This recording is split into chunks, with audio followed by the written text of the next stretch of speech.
करण्यासाठी नाही बनवला गेलेला किंवा संपूर्ण जेनझी मुलांवरती टीका करण्यासाठी नाही बनवला गेलेला.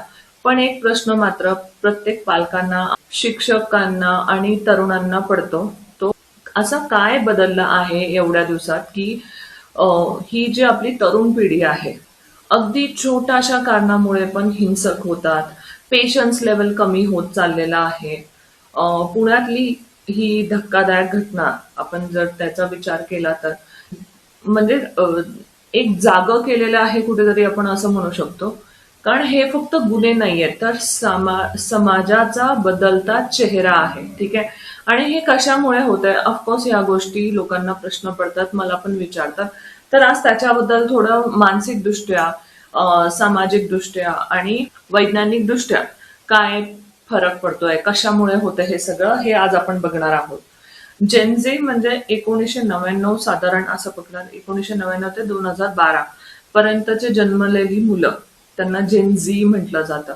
ओके. आणि ही जनरेशन जी आहे ही सर्वात जास्त इंटरनेट, सोशल मीडिया, एआयच्या जगात वाढलेली ही जनरेशन आहे. ही पिढी अत्यंत हुशार आहे. यांचे आपले चॅलेंजेस वेगळे असतात. आपल्याला आपल्या बरोबर म्हणजे आपण जे आहे 1980s टू 90s मधले, यांना आपले वेगळे प्रॉब्लेम्स होते, आपण वेगळ्या पद्धतीने गोष्टींना हँडल केलं. पण ह्यांचे प्रॉब्लेम वेगळे असणार आहे बिकॉज ह्यांचं बॅकग्राऊंड वेगळं होतं. पण त्याचबरोबर जसं दिसतं ना की भावनिक दृष्ट्या हे लोक स्वतःवरती कंट्रोल करणं विसरतायत किंवा नियंत्रण ठेवू शकत नाहीये. ही सगळ्यात मोठी चिंतेची बाब आहे असं मानसशास्त्रज्ञ सुद्धा व्यक्त करतात. ह्याचं कारण जर बघायला गेलो तर इन्स्टंट ग्रॅटिफिकेशन ह्यांना सवय झालेली आहे. इन्स्टंट ग्रॅटिफिकेशनची उदाहरणार्थ सगळं पटकन भेटतं. ठीक आहे. आपण ऍज अ पॅरेंट्स आपण हा विचार केला की जे गोष्टी आपल्याला नाही भेटल्या आपण त्या गोष्टी ह्यांना द्यायच्या. ठीक आहे. आपण आपल्या मुलांना द्यायच्या हे आपण ठरवलं. आपल्या वेळेला कसं होतं, आपल्या पॅरेंट्सनी आपल्याला फक्त वाढवलं. ठीक आहे. बाकीच्या गोष्टी तुम्ही तुमचं करा ही रिस्पॉन्सिबिलिटी आपल्यावरती होती.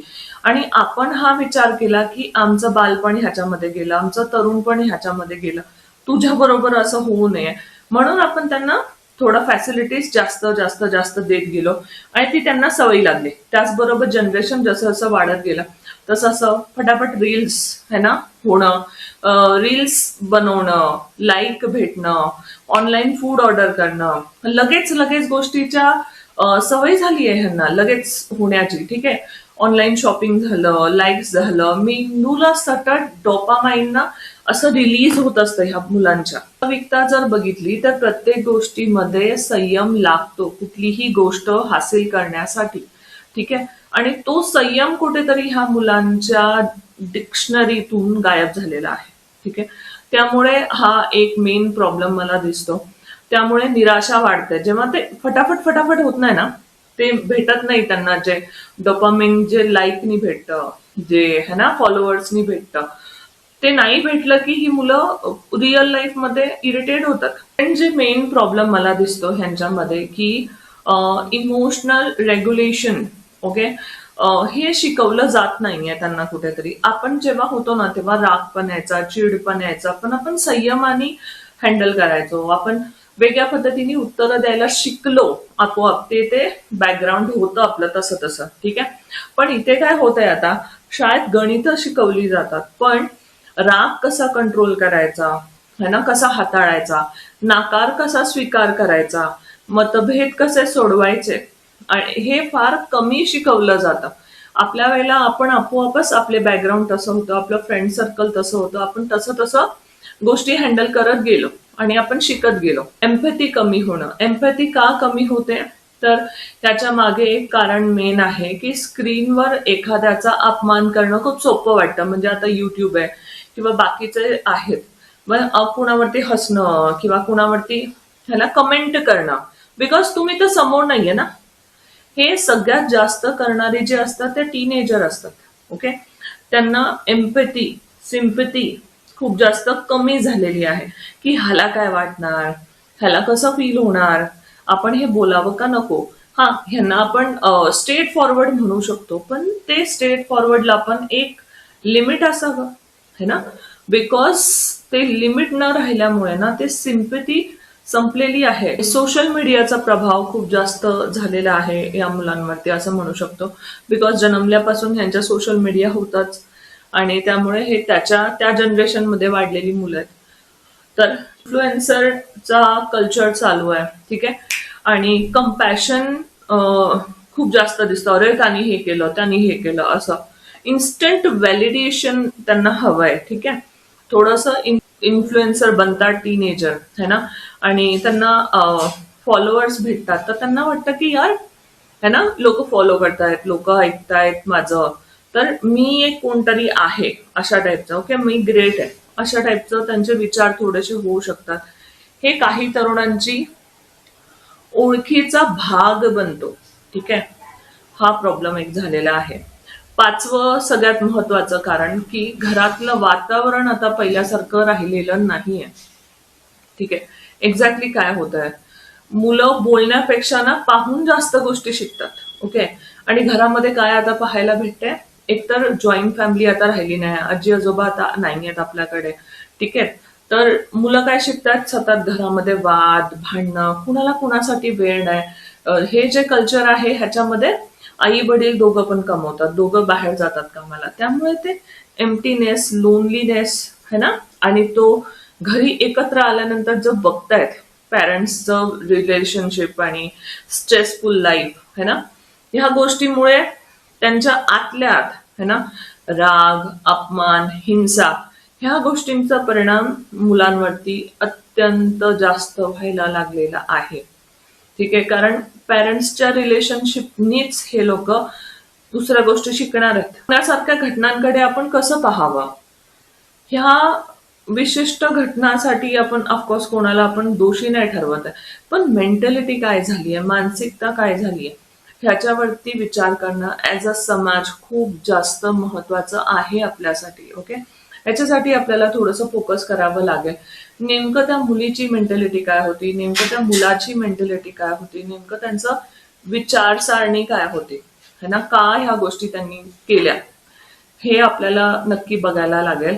संवेदनशीलता वाढवण्यासाठी काय करायला पाहिजे, पालकांसाठी जर आपण बघितलं तर संवेदनशीलता वाढवण्यासाठी 20 मिनिटं तरी, अर्धा तास तरी, बिना मोबाईलचं, बिना टीव्हीचं, फक्त त्याच्या सोबत बसा है ना, त्याला विचारा आजचा दिवस कसा गेला, काय घडलं आणि कुठली संगत आहे, काय आहे त्याच्याबरोबर, हे सगळं माहिती करणं एका पॅरेंटसाठी अति महत्वाचं आहे, ठीक आहे.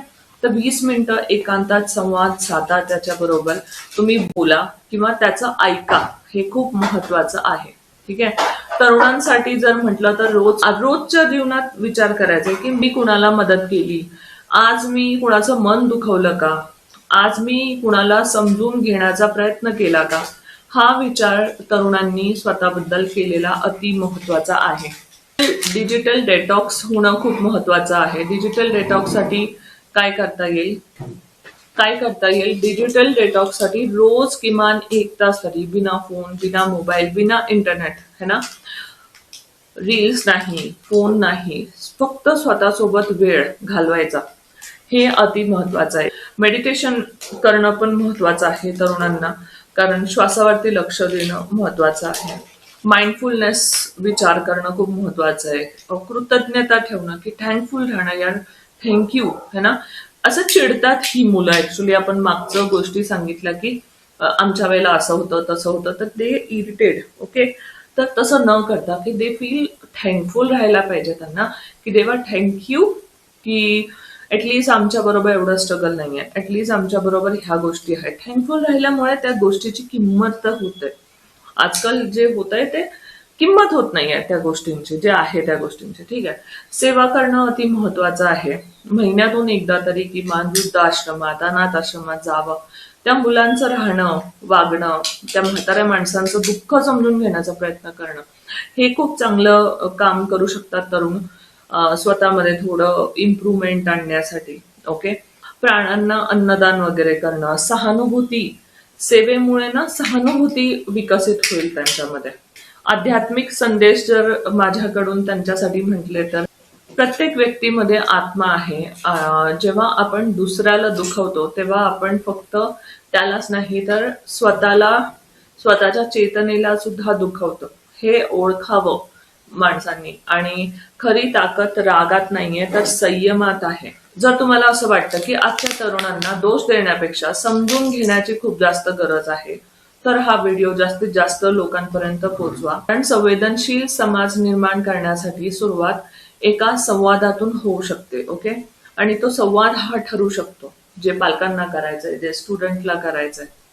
ओके.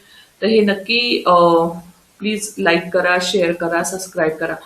ज्यांची मुलं त्या वयाची आहेत किंवा जी मुलं आहेत त्या वयाची, त्यांच्यापर्यंत हा व्हिडिओ नक्की पोचायला पाहिजे, जेणेकरून थोडंसं त्या अंधकारातून बाहेर निघायला त्यांना हेल्प भेटेल. ओके. आणि कनेक्ट रहा. नमस्कार.